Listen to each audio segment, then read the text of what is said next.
Boa tarde a todos, todas. Que nós possamos ter momentos muito agradáveis, que a gente possa se sentir acolhidos em nossas necessidades. Quem sabe alguma mudança de vibração, sair daqui mais encorajado, aqueles plugs que dão dentro da gente, alguns estalos que dão que desvia para uma rota melhor em nossa trajetória reencarnatória. Quem sabe? O trabalho desenvolvido já há algumas semanas é de esmiuçar a oração de Francisco de Assis. E eu gostei um pouco da abordagem do William na semana passada, que ele inicia falando sobre a primeira frase: Senhor, fazei-me instrumento de vossa paz. Foi muito bem abordado pela minha mãe Isaura. E ele fala o seguinte na semana passada, que as próximas frases se referem à necessidade, à busca de nós sermos instrumentos da paz de Deus. E aí tem, então, a continuidade. Onde houver ódio, que eu leve o amor. Onde houver ofensa, que eu leve o perdão. Onde houver discórdia, que eu leve a união. Onde houver dúvidas, que eu leve a fé. Onde houver erros, que eu leve a verdade. E chegamos ao sábado de hoje. Onde houver desespero, que eu leve a esperança. Eu preciso começar o estudo de hoje pedindo desculpa para vocês, porque eu não vou falar muito dessa frase, não. Eu acho que o objetivo é que nós reflitamos aqui sobre a frase onde houver desespero, que eu leve a esperança. E só hoje de manhã, lá no estudo mediúnico, que eu me toquei que eu não vou falar muito disso. Por quê? E depois eu entendi o porquê. Inicialmente, eu gostaria de falar um pouco, brevemente, sobre desespero, e depois eu vou falar sobre como a esperança pode brotar em cada um de nós. Só que a proposta da temática de hoje é que nós levemos a esperança. E eu refleti aqui comigo mesmo que estamos passando por contextos de muitas dificuldades, em vários aspectos de nossas vidas, em nossa sociedade. Então, o objetivo de hoje é um pouquinho mais, uns passos um pouquinho mais tímidos. É que nós possamos brotar a esperança em nós, considerando os contextos de dificuldades que cada um de nós certamente aqui está atravessando, que o país está atravessando, que as sequelas da pós-pandemia deixem cada um de nós.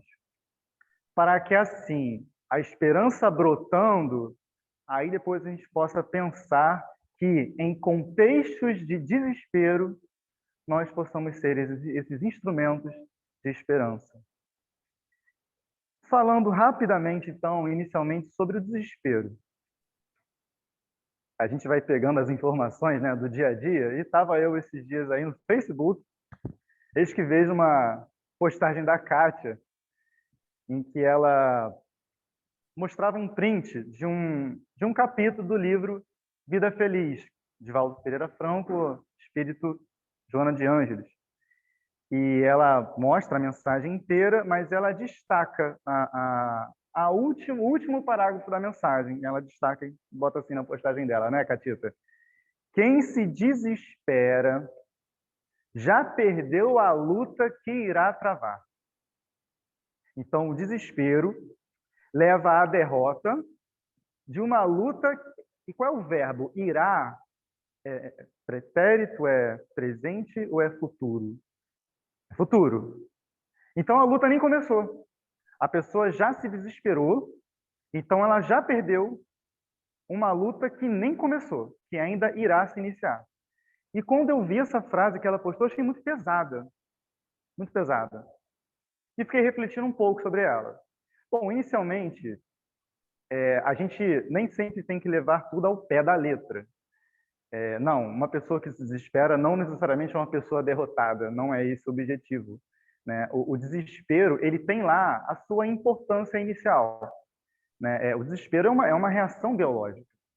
que muitas das vezes pode fazer com que a pessoa saia da sua inércia, porque por conta de atitudes ou pensamentos ou comportamentos, ela se mantém e cisma de se manter naquela vibração, ou naquela conduta, ou naquela reação, e aí as coisas difíceis acontecem, a pessoa se desespera e é obrigada a se mexer. Então, o desespero tem alguma importância nesse contexto inicial. Nós temos produções de hormônios, como, por exemplo, a adrenalina, que faz reações no nosso corpo que vão agir sobre o nosso sistema nervoso, sobre o sistema circulatório, e vai te preparar para sair da inércia com mais facilidade. Mas o ponto mais importante é a instalação do desespero. E aí é um ponto mais delicado. Aí sim, nós podemos pensar mais que está havendo uma derrota. E o desespero chega e se instala e fica. Aí é mais delicado. E primeiro porque o desespero causa diversos transtornos. Você bloqueia, você trava e não consegue mais sair do lugar.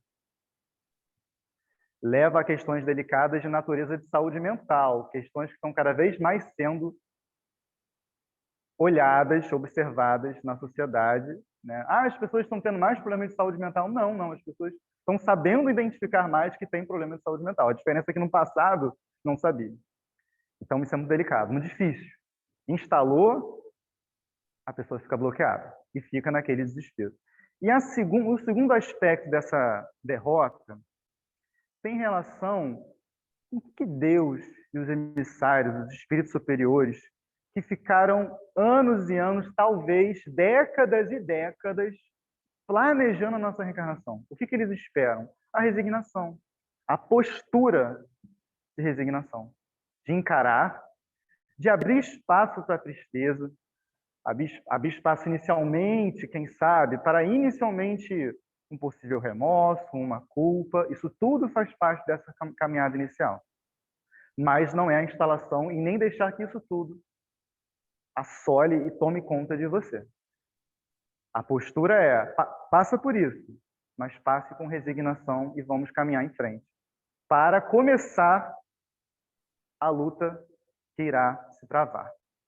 E desespero, eu acabei não pesquisando o significado, a etimologia da palavra, Mas se a gente pensa, negação, espero, pode estar relacionado a esperar ou esperança, a gente consegue pensar, por exemplo, então, que desespero seria a ausência de esperança. E aí, novamente, essa postura, Estou nesse planejamento reencarnatório, está combinado de eu passar por isso, isso e isso.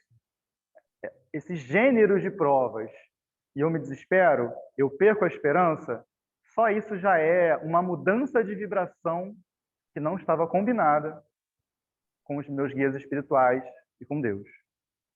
Mas então, ao contrário do desespero, nós temos a esperança. Como podemos fazer brotar a esperança em cada um de nós? Porque cada um aqui é uma singularidade. Existe um termo que eu gosto muito chamado individuação. Indivíduo. Cada um vai conseguir encontrar as suas respostas. Todos nós aqui temos séculos e séculos e milênios de experiências muito individuais. Então, a proposta aqui é, de tudo isso que será falado, o que mais desperta cada um de nós? Bom, inicialmente, um dos pontos mais importantes para essa esperança brotar em nós é nos agarrarmos à certeza da vida futura. Somente para nós espíritas isso serve? Esse entendimento da vida futura? No Livro dos Espíritos, existem duas perguntas que falam sobre isso. A questão 959, em que Kardec pergunta sobre esse sentimento instintivo da noção da vida futura que há em nós. De onde vem isso? Esse sentimento instintivo, isso, algo que está inato em nós. De onde vem isso? Os espíritos respondem: olha, antes de você reencarnar, você estava lá, no mundo espiritual, você tinha ciência das coisas do mundo espiritual, é claro, cada um, né? Ciência, conhecimento da realidade espiritual, de acordo na escala evolutiva em que se encontra. E esse conhecimento está inconscientemente dentro de cada um de nós. Nós reencarnamos, nós não lembramos como estávamos nós antes de reencarnar, qual colônia espiritual ou qual esfera espiritual, trabalhando com quem, mas esse conhecimento está dentro de cada um de nós. Esse instinto. E depois temos a questão 960.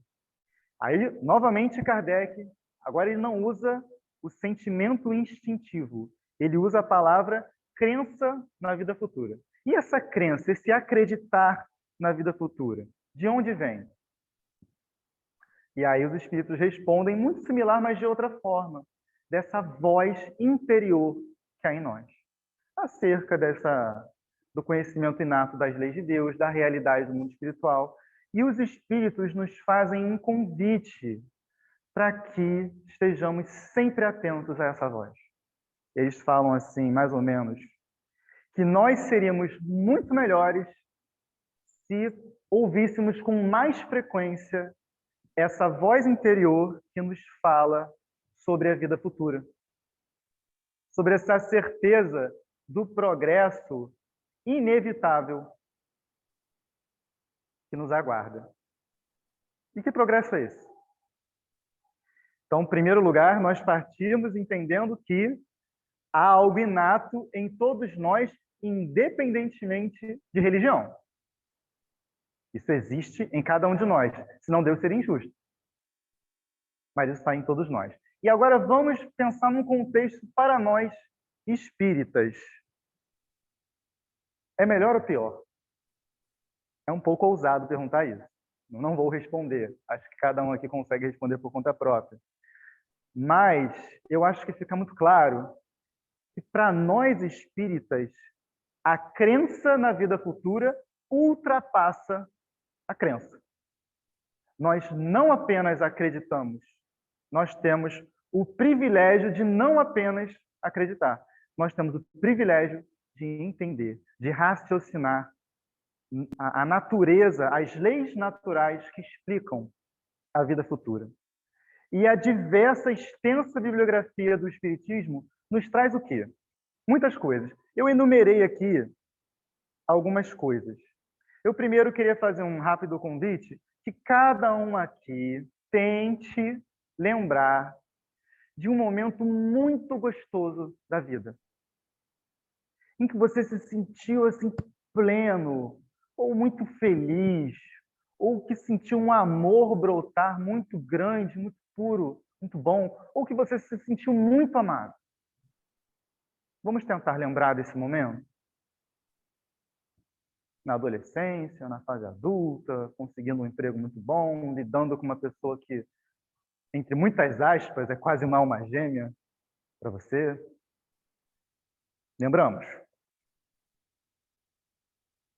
O convite do entendimento da vida futura, de acordo com o Espiritismo, é que isso que cada um aqui lembrou é uma pequeníssima amostra do que nos aguarda nos próximos séculos. Inevitavelmente, nos próximos séculos, essa pequena vivência que cada um aqui lembrou é assim, uma provadinha, sabe aquele cafezinho que você toma e, né, fica feliz? Esse estado que cada um aqui lembrou será permanente daqui a alguns séculos. Isso não faz brotar a esperança? Essa certeza não nos consola, não nos acalenta? E todas as nossas virtudes, os nossos sentimentos, o amor daqui a alguns séculos estará em sua essência em formas que nós atualmente nem conseguimos compreender. Como é que nós estaremos quando a estrela, o sol acabar, quando ele apagar, como é que nós estaremos? Nós estaremos muito felizes. O amor em nós vai arder nas suas formas mais belas. Estaremos em comunhão com Deus de uma forma em que, como muito bem falado, que nós e Deus seremos um só. Vamos pensar, então, naqueles que amamos. Cada um aqui pensa. Quem são as pessoas que nós temos maior ternura, mais afeto, uma afinidade, um olhar com uma facilidade de empatia? Pensamos nessas pessoas. Abrimos um espaço para pensar nessas pessoas. Eu tenho. Eu tenho muita alegria de ter pessoas. E aí a crença na vida futura brota em mim essa esperança de que essas pessoas vão caminhar comigo nos próximos séculos. A minha mãe pode ser uma amiga de trabalho na próxima reencarnação. Olha que felicidade! O meu pai pode ser o meu primo. E a gente vai continuar se amando. Agora pensa daqui a 20 reencarnações. Pensa como você estará com essa pessoa. O amor que você nutre por essa pessoa estará muito mais agigantado, muito mais depurado. Então, o que dentro do cenário, inclusive, de dificuldade que nós estamos atravessando, o que está bom vai ficar muito melhor. Isso é inevitável. Não dá para fugir desse rolê. Sinto muito. Isso vai acontecer. Não dá. A certeza na vida futura também nos permite entender as dificuldades e dores, os sofrimentos, as vicissitudes, essa alternância de situações em que a vida material nos dá, que são aprendizados. Aí muda um pouquinho o sofrimento no aspecto de que você vai continuar sofrendo, mas aquilo é um aprendizado e não uma punição de uma divindade que deseja te punir, mas que te ama e que você está passando por uma lição que só quer apenas acelerar um estado de muita alegria e de muita bem-aventuranças futuras. Então, nós pensamos no futuro, como estaremos nossos sentimentos, as nossas relações com quem estamos aqui encarnados. E, por fim, podemos pensar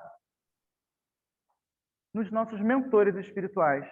Que isso, então, o Espiritismo é maravilhoso. Olha só, nós sabemos que nos momentos de dificuldade, de dor, eles estão ali e têm ascendência moral sobre qualquer um. Que, porventura, também possa estar ali no campo invisível do mundo espiritual, não nos querendo bem. Esses espíritos que nos amam, esses espíritos superiores, têm ascendência, nos protegem e têm vasto campo de trabalho. Podemos contar com eles também. Então, nós enumeramos a proposta que poderiam ser 3 palestras sobre como o Espiritismo nos dá essa certeza de uma vida futura melhor como algo inevitável. Tá bom. Interessante, conheci, isso é a verdade para mim, mas mesmo assim eu permaneço intimamente mal, instável, me sinto desesperado. Vamos então para uma outra vertente, a questão vibracional e a questão de saúde mental, que andam muito juntos, muito intercruzados, porque se conhecer ajudou, mas não foi o suficiente para brotar essa esperança em cada um de nós, pode ser uma questão vibracional, em que você se mantém naquele estado vibratório e fica difícil realmente mudar o comportamento, mudar o clique do pensamento, saber buscar ajuda. E aí, nós aqui temos a Casa de Jesus, que temos afinidades pelos espíritos que aqui estão, pela nossa frequência, por nós aqui estarmos, comungarmos os pensamentos e vibrações. Busquemos ajuda. Busquemos ajuda. Peçamos auxílio ao atendimento fraterno, com uma equipe de pessoas especializadas que estudam, se aperfeiçoam para nos ajudar. Busquemos ajuda no tratamento espiritual aqui da casa, que vai ajudar a cada um de nós em nossas necessidades mais íntimas, através de amigos espirituais que aqui estão e que muito bem nos conhecem e amam. Mas além da vibração, também há uma questão orgânica, biológica do meu corpo, saúde mental.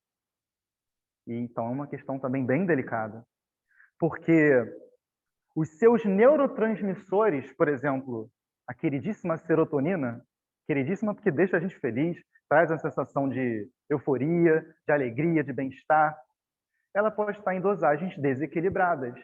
E por conta dessas dosagens desequilibradas no nosso corpo, os nossos pensamentos ficam diferentes. De diversas formas. Por exemplo, o vazio existencial. Você quer fazer as coisas, mas você não entende o motivo de nada daquilo. E sabe por que você está pensando desse jeito? Porque você está com serotonina desequilibrada. É o corpo, é o funcionamento do seu corpo. É um estado temporário, mas que precisa ser olhado e cuidado. Porque esse desequilíbrio neuroquímico no corpo dificulta muito o brotar dessa esperança. E aí tem todo o auxílio espiritual por trás para mudar esse desequilíbrio.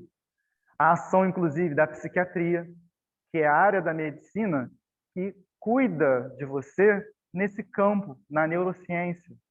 Às vezes, auxiliando, inclusive, com alguns medicamentos, muitos deles, inclusive, leves, as pessoas têm muitos preconceitos, né? Que vão simplesmente equilibrar os neurotransmissores. E o seu comportamento, o seu campo mental vai mudar. Você vai voltar a entrar naquele estado anterior de bem-estar e vai conseguir se encaminhar na vida e aos poucos retirar esses medicamentos, porque você já voltou ao equilíbrio. Então nós temos então um outro convite, né? Da busca por ajuda no nosso campo vibracional e a ação espiritual da prece, do estudo da literatura espírita. Você começa a ler aquele livro e vem aquele estado, caramba, é por isso, eu estou passando por isso, por causa disso daqui, e aí muda a tomada mental e você finalmente muda o seu campo vibracional. E a esperança brota, a vontade ganha um combustível. Você consegue mudar a sua trajetória de reencarnação para bom? Não. Para fazer o que você tinha se proposto antes. Não tem nada de inédito, não. Só para voltar ao caminho. Entendi. Então eu posso conhecer as noções sobre vida futura, e isso vai me dar consolação. Eu posso buscar ajuda, seja qual for a escola religiosa, para me auxiliar no meu campo vibracional. Eu posso buscar ajuda porque eu posso ter uma questão bem caracterizada, biológica, orgânica, que está me dificultando e me dando algum diagnóstico de saúde mental que precisa ser olhado com muita maturidade e equilíbrio para que possa ser tratado. Mas mesmo assim, está difícil.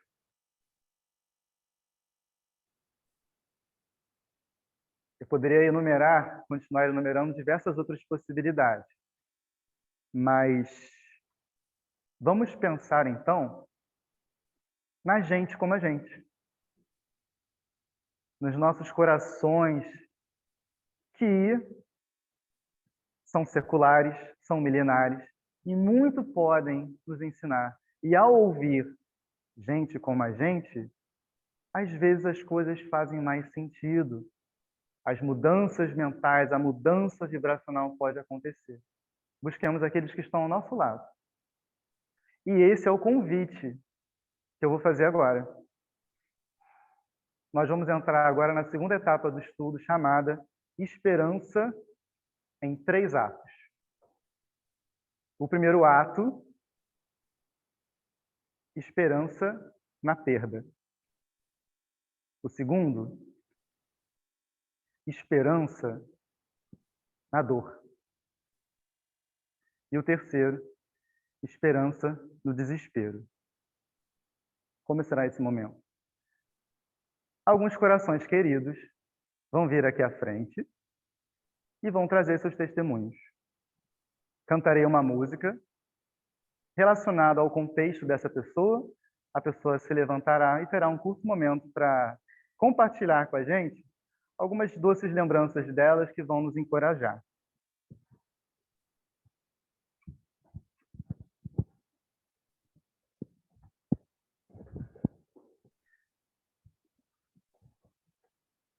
Vamos à primeira música? Vamos abrir os nossos corações para esse momento?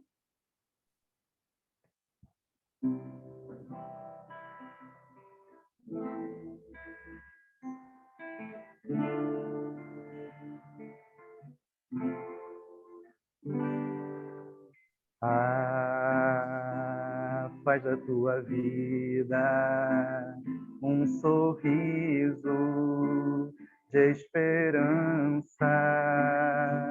Sorria, sorria e alegra aqueles que apenas têm lágrimas de dor para mostrar. E com a sua voz segue em frente nos caminhos e canta, e canta. Para quem não vê razão, mas para cantar, mostra a estes que amanhã será melhor, será feliz. Se houver sorriso, se houver canção, coragem e fé, sorria, sorria e canta, e canta.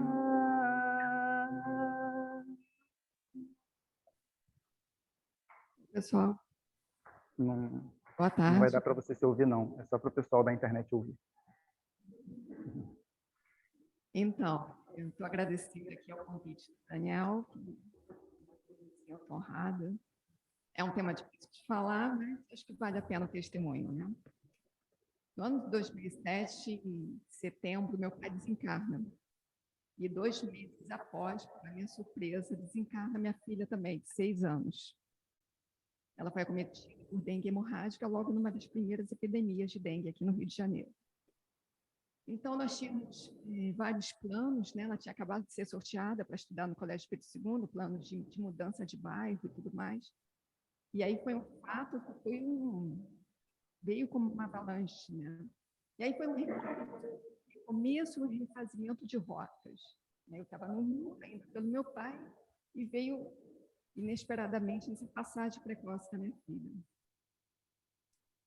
Então, a partir daí, eu vi que eu já tinha o conhecimento espírita, né? Tinha o conhecimento da imortalidade da alma, que nada acontece por acaso, conhecimento da vida futura, muito bem colocado aqui pelo Daniel. E o que fazer com isso, né? A gente não pode jogar todo esse conhecimento espírita que a gente tem, que a gente vivencia, no lixo. É o momento de eu colocar em prática tudo aquilo, por mais difícil que fosse, né? E aí, claramente, naquela hora que eu estava, graças a Deus, sendo amparada, né, pela espiritualidade amiga, e ali tinha uma linha muito tênue. De um lado, desespero, e de outro lado, a esperança, seguir a vida, porque a vida seguia, né? E eu tinha um filho menor ainda, a Vitória com 6 anos, meu filho com 2 anos e meio a 3 anos. Eu tinha um filho para cuidar também. Mas a tristeza era muito grande, né? A tristeza é uma coisa que assolou, que chega rompendo com tudo, né? Com todos os seus planos. Mas ali eu vi também que a esperança é uma opção de escolha e ela precisa ser cultivada. Porque eu largava de um lado do desespero e vivia aquela depressão profunda durante anos e deixava tudo que tinha para cuidar do meu filho menor, minha mãe também que foi acometida por um sentimento de raiva com Deus, o pai da minha filha sem aceitar, e eu falei, a primeira coisa que eu falei, não vamos lamentar por isso, sem queixumes, porque se isso aconteceu, nós não fomos os primeiros e nem seremos os últimos. Então, vamos viver sem lamentações. E ali eu vi que foi uma opção de escolha e que eu fiz a escolha de tocar minha vida, de ser feliz, né? Apesar de tudo. É chorar nos momentos de tristeza, de saudade, mas é o que a Teresa de Calcutá falava, né? Chorar o que tiver para chorar, levantar, arregaçar as mangas, vamos embora, vamos ao trabalho. E é isso mesmo, porque é isso que a vida nos pede. Então, tenho às vezes meu momento de saudade, peço licença à minha filha e falo, filha, hoje a mamãe está triste, mas é só um pouquinho, vai passar. E passa. E vamos que vamos. Eu sinto a presença dela e dos amigos espirituais muito presentes, e é isso que a gente tem que pensar mesmo, na vida futura. A analogia que eu fiz foi a metáfora. Eu coloquei a minha filha conversando. Hoje ela está numa viagem, daqui a 30 anos eu vou revê-la. 30, 40, 20, já tem 15 anos. E cada dia que passa é menos um dia para o nosso reencontro. Mas a mensagem aqui que eu quero deixar é que a esperança é uma opção de escolha e ela precisa ser cultivada diariamente. Porque os momentos, e esse cabedal que a doutrina nos dá, é para a gente encarar essas dificuldades, gente, porque essas dificuldades chegam para qualquer um. No meu caso, foi a perda, né? 2 perdas seguidas, mas chega como motivo de desfazimento do relacionamento, a perda de um emprego, a notícia de uma doença que chega, que a gente tem que estar preparada para encarar um tratamento. Então, nós temos que cultivar essa resiliência, nós temos que cultivar e dar atenção que os preceitos a esses fundamentos do espiritismo, que momentos de dificuldade eles vão chegar. E nessa hora, quando chega, a gente tem que estar ciente do que fazer com tudo e com esse conhecimento que nós temos. Então, essa é a mensagem aí do dia. Obrigado, Manu. Nesse momento, nós tivemos o ato 1, esperança na perda. Vamos para o ato 2, esperança na dor.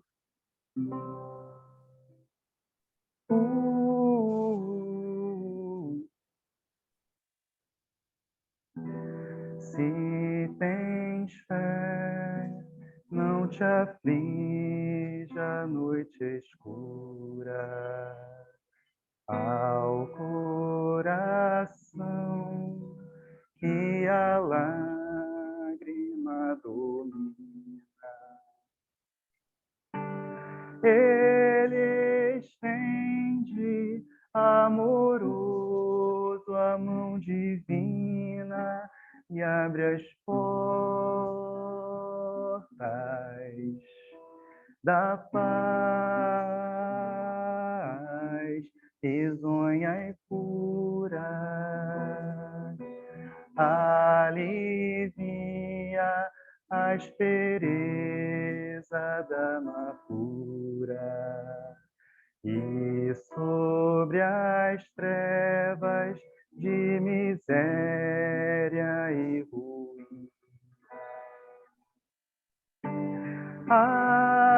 acende nova estrela matutina na esperança sublime que perdura.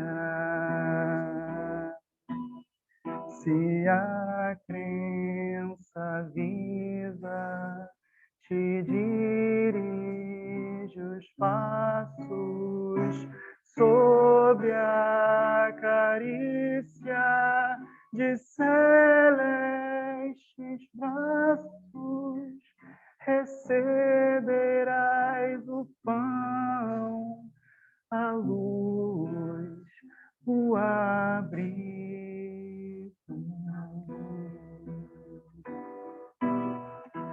Ama a cruz que te ampara e regenera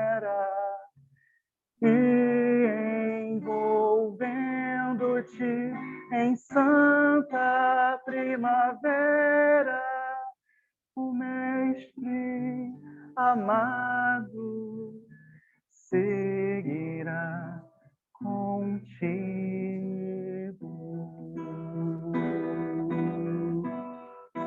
Seguirá contigo.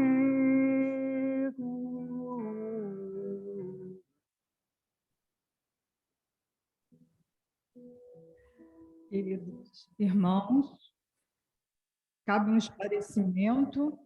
As minhas palavras seguintes não se constituem jamais em exemplo, nem testemunho, tampouco uma referência. Apenas um sincero depoimento de uma pessoa que sente dor física há 51 anos, que começou nos meus 15 anos, persiste até hoje, nos 66 anos. Uma dorzinha de nada, uma dorzinha danada de doer, e muitas vezes uma dor aguda, que chega a ser até desumana. Mas quem não conhece a minha história deve estar pensando, nossa, como é que pode tanta dor, 51 anos? Devido a dois diagnósticos. O primeiro, aos 15 anos, uma questão séria na minha coluna vertebral, a famosa coluna torta, um desvio que se chama escoliose, e com o passar dos anos foi se acentuando até no final de 2001 chegar a 70 graus. Minha coluna estava quase girando sobre ela mesma. Se o dia tinha 24 horas, eu sentia 25 horas de dor. Era dor o tempo todo. E então houve a necessidade da intervenção cirúrgica em 2002, 2 cirurgias com a diferença de 4 dias, e que não foram suficientes. O pessoal fala assim, você gosta, né, de operar a coluna, totalizando 7 cirurgias de coluna, cirurgias extremamente invasivas no meu corpo físico e com um pós-cirúrgico muito doloroso. Mas não foi suficiente. Em 2005, veio um agente que complicou ainda mais, que foi uma doença autoimune, que é a artrite reumatoide, que é uma doença degenerativa óssea, que ainda ocasionou mais cirurgias. Diante desse brevíssimo resumo desse quadro de tanta dor física, eu sempre tive 2 opções, como diz a oração de Francisco de Assis. Eu pude escolher entre o desespero e entre a esperança com Jesus. E eu jamais optei pelo desespero. Nunca. Nunca mesmo. Porque o desespero, ele nos encurrala. Ele nos deixa num estado profundo de medo, de tensão, de ansiedade. E ele nos controla. Se eu optasse pelo desespero, diante de tanta dor, eu estaria permitindo que essa dor me derrubasse numa cama, numa cadeira de rodas, numa depressão que vive me rondando. Não, ela me controlasse a minha vida. Eu não poderia optar pelo desespero. Então, eu escolhi a esperança com Jesus. Como pode alguém, sentindo tanta dor, ter esperança? Sim, pode sim. Afinal de contas, eu sou ou não sou espírita?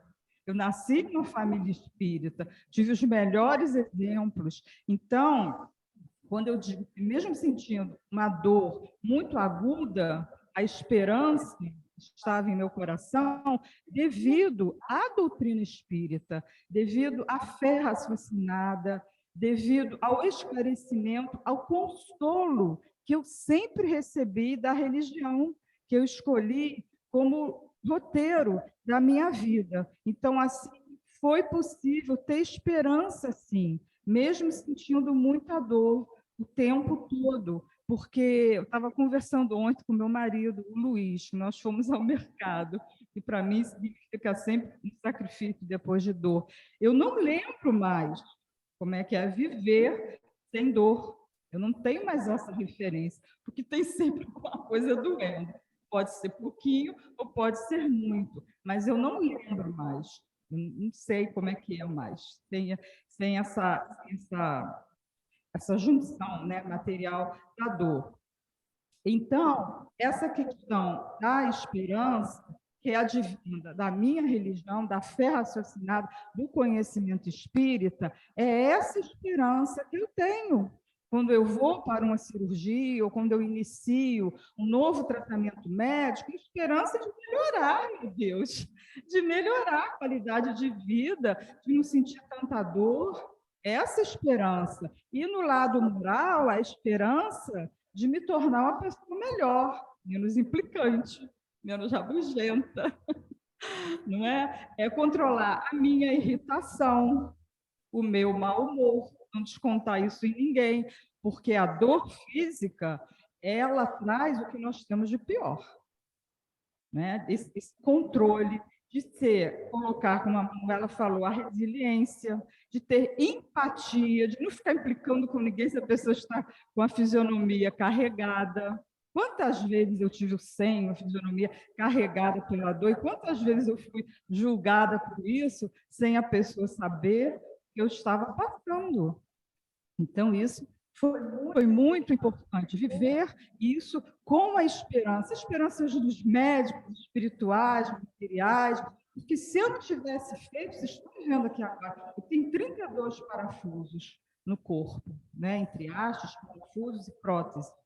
Se eu não tivesse feito a cirurgia de coluna, agora eu não consigo nem imitar, porque eu fiz artrodese, mas eu estaria assim, né? E ainda com uma profunda, com uma cifose. Mas o Daniel me pediu, embora eu já tivesse até prometido a mim mesmo que não iria mais falar em público sobre essa questão, porque há pessoas que já estão até enjoadas de tanto me ouvir falar disso, mas ele me pediu que nesses 55 anos, 51 anos, eu focalizasse um dia que realmente a dor chegou num grau assim, desumana, insuportável. Esse dia foi a madrugada, dia 31 de outubro, que eu fiz a 7ª cirurgia, que eu espero que seja a última, embora eu estejam querendo fazer a 8ª, abrindo aqui pela frente, mas eu estou evitando de todas as formas.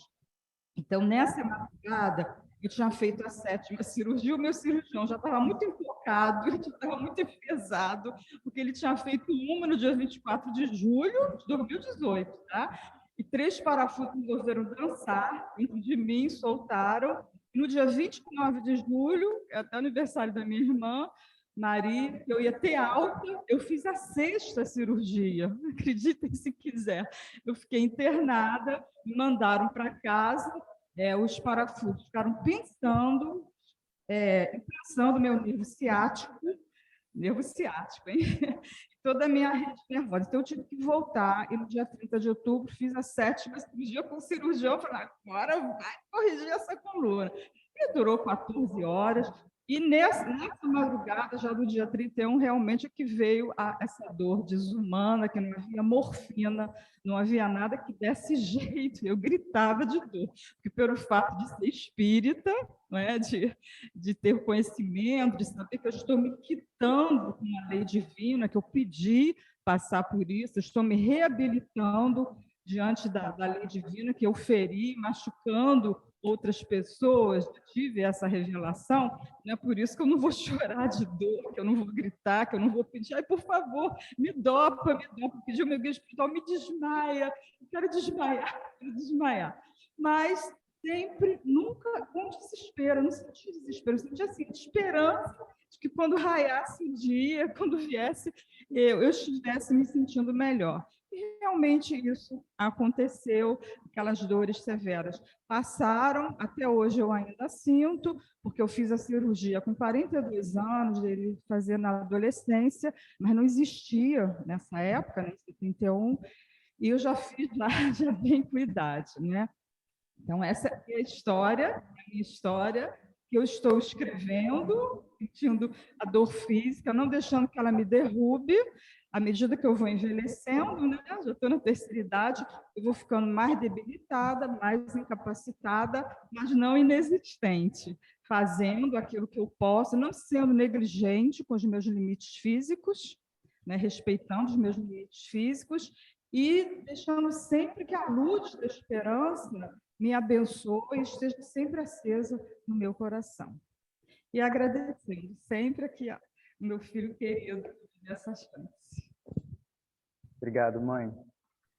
Nós agora vamos para o nosso último ato, e até por conta do tempo, após esse último ato, nós vamos caminhar para o encerramento. E essa última música é para uma pessoa que eu conheço, muito querida. Vocês já devem ter percebido que eu não chamei 3 mulheres por acaso. E é uma das pessoas mais joviais que eu conheço, que tem um coração assim extremamente jovial, sempre muita energia, muita disposição para tudo. Vamos lá.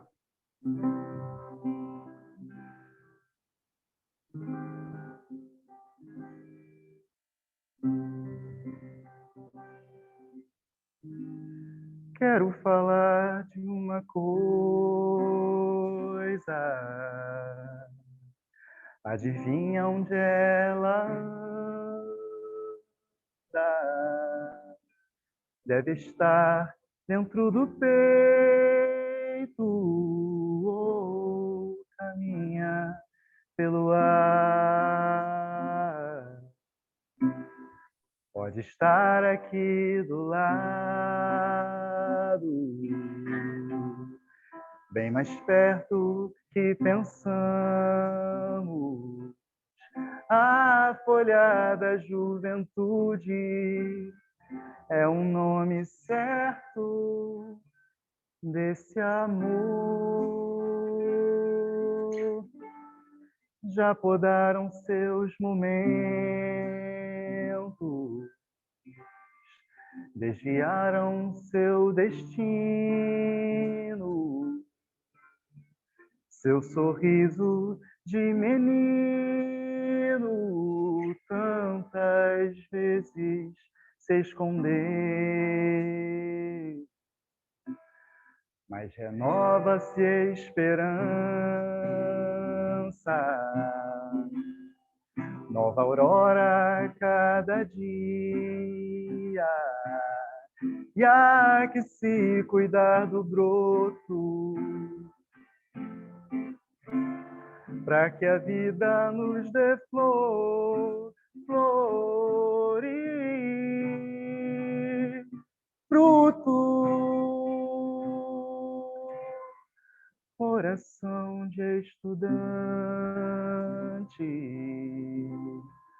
há que se cuidar da vida, há que se cuidar do mundo, tomar conta da amizade, alegria e muito sonho, espalhados no caminho, verde planta sentimento, folha,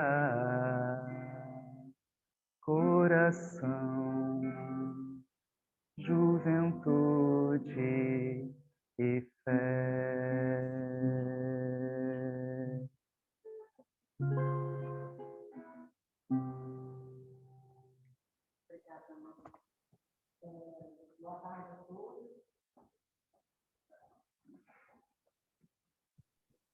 Boa tarde a todos, né? Gratidão por estar aqui.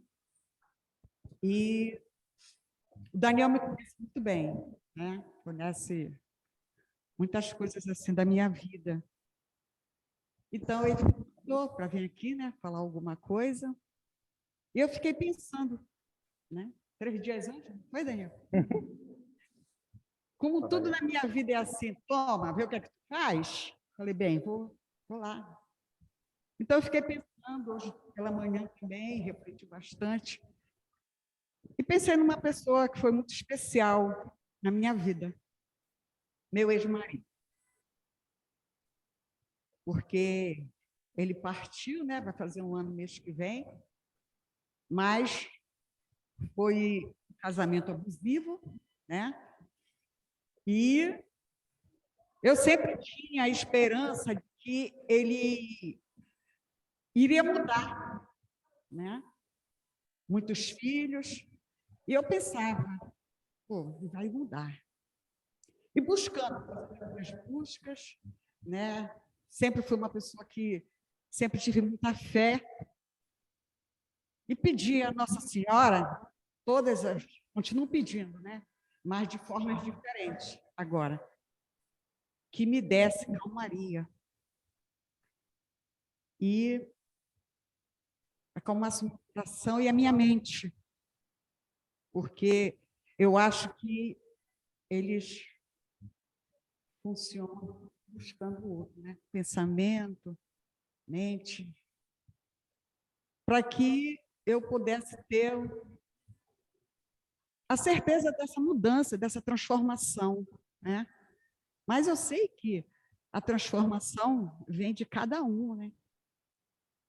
Aí eu pedia, depois, com o tempo, que eu me tornei espírita, uns pouquinhos tempos, 30 e poucos anos atrás, eu fui lendo, fui aprendendo, fui buscando, e nisso encontrei vários anjos da guarda, né, no caminho. E um dos anjos da guarda foi o seu Edir. Um dia eu cheguei aqui muito desesperada e sentei aqui com ele. Ele não perguntou nada, qual era o meu nome, nada disso. Ele só falou assim para mim, ame. Aí eu fui contando para ele, né? Tudo que estava acontecendo, aquela coisa toda, ele, ame. Aí depois ele falou uma frase que me deu mais certeza ainda de que é isso, né? É o amor que faz essa mudança, que faz essa transformação. Porque com tudo isso, apesar de tudo que eu passei, eu não vou dizer, eu ficava quietinha, não. Eu respondia, eu brigava, eu jogava panela, fazia essas coisas todas, né? Achando que era uma defesa. E depois eu fui vendo, com a conversa que eu tive com os anjos da guarda que vieram aparecendo no meu caminho, eu falei, não posso ser assim, a transformação tem que ser de mim, né? Então, eu fui fazendo essa mudança, essa transformação. Mas só que com 16 anos de casada, chegou um momento que eu disse, basta, né? Basta, bora vir. De repente, a minha presença faz com que isso não aconteça. Então, resolvi separar. E sempre falei para os meus filhos que quem ia separar era eu e não eles, né? E sempre falei para os meus filhos que ele era o pai deles e que tivessem sempre amor, muito carinho por eles. Tiveram até o final da vida dele, graças a Deus. E eu fui lutando, fui fazendo as minhas orações e fui pedindo sempre a Deus, né? Sempre Nossa Senhora na minha vida, sempre, né? Pedindo as bênçãos. E com isso veio os trabalhos espirituais, veio os trabalhos da casa espírita. Aí eu fui entendendo, né, que é através do amor, né? A esperança de conseguir dias melhores, de fazer essa mudança, essa transformação em mim, né? E um dia, depois de 8 anos separado, ele foi na minha casa e falou que queria pedir perdão para mim. Se ajoelhou, eu falei, não sou digna disso.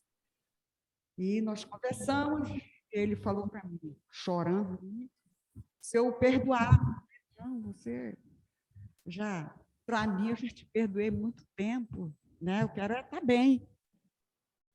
Então, nós entendemos ali, naquela conversa, que nós conseguimos, né? Eu consegui perdoar, compreendi a importância do amor e ele me perdoou, porque não era só a parte dele, como eu falei, né? Às vezes a gente fala que é só o outro e não é, né? São os dois. Então, eu consegui entender isso na minha vida, né?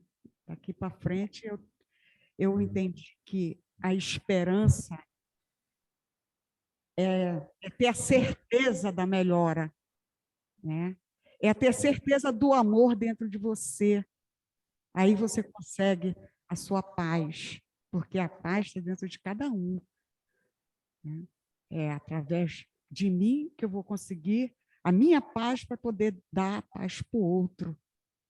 E é isso, é a minha esperança. Eu sou muito grata a Deus, aos meus anjos da guarda, todos eles sabem quem são, né? Pessoas especiais. Às vezes eu olho assim e falo assim, quando alguém vem me agradecer por alguma coisa, eu digo, não, você me deu essa oportunidade de eu fazer alguma coisa, mas eu sou muito grata pelos meus anjos da guarda, com aqueles que estão do outro lado, né, que não estão aqui perto, e esses que convivem o meu dia a dia. Muita gratidão. Jesus abençoe a todos. Obrigada, Daniel. Obrigado a você. Então, eu espero que nós tenhamos nos sensibilizado com os diversos convites de brotar a esperança em nós, brotando que sejamos esse instrumento de levar a esperança no desespero. Muita paz para todos.